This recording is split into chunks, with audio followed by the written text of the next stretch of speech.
But now we're living in this post Charlie Kirk world, post the assassination of Charlie Kirk, who was a free speech absolutist doing free speech things, and he lost his life because of it.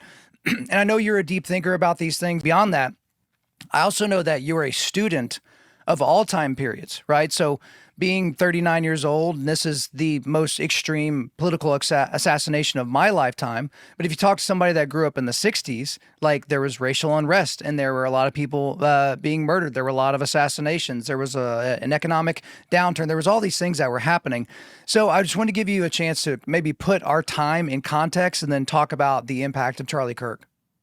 Yeah, I mean, it's just heartbreaking. Obviously, I met Charlie once, but our son was very familiar with him. Would always show me the videos from like, Instagram, TikTok, and say, "Come in and show mom and dad, and look at this." And he was having such an impact on that generation. And our son was he probably started showing to me probably a year or so ago, maybe a year and a half, maybe 2 years. But so for those kids that are 12, 13, 14, 15, that are on the social channels and are seeing this, Charlie Kirk was having a huge impact on that generation. He was having a huge impact on the college generation, but I think more importantly, it was the generation before that. It was the junior high kids that Mm. whether people recognize it or not, there was a lot of those kids are on the phones, and then they're seeing this guy that's before they make too many mistakes in life. They're getting this advice from someone who they can identify with, and so it was just so powerful for our youngest son and his peers.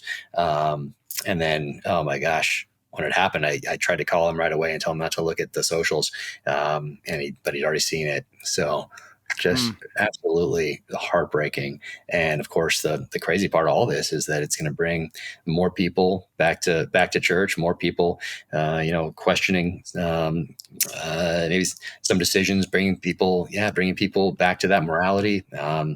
And so he's going to have such an impact in death, which is so horrible to say.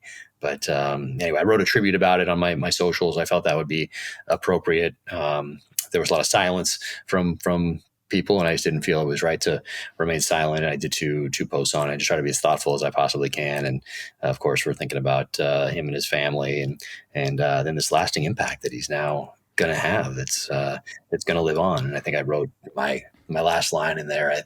I said something about, yeah, this his murderer silenced a voice for free speech and logical thought. But what this person really did was give Charlie immortality.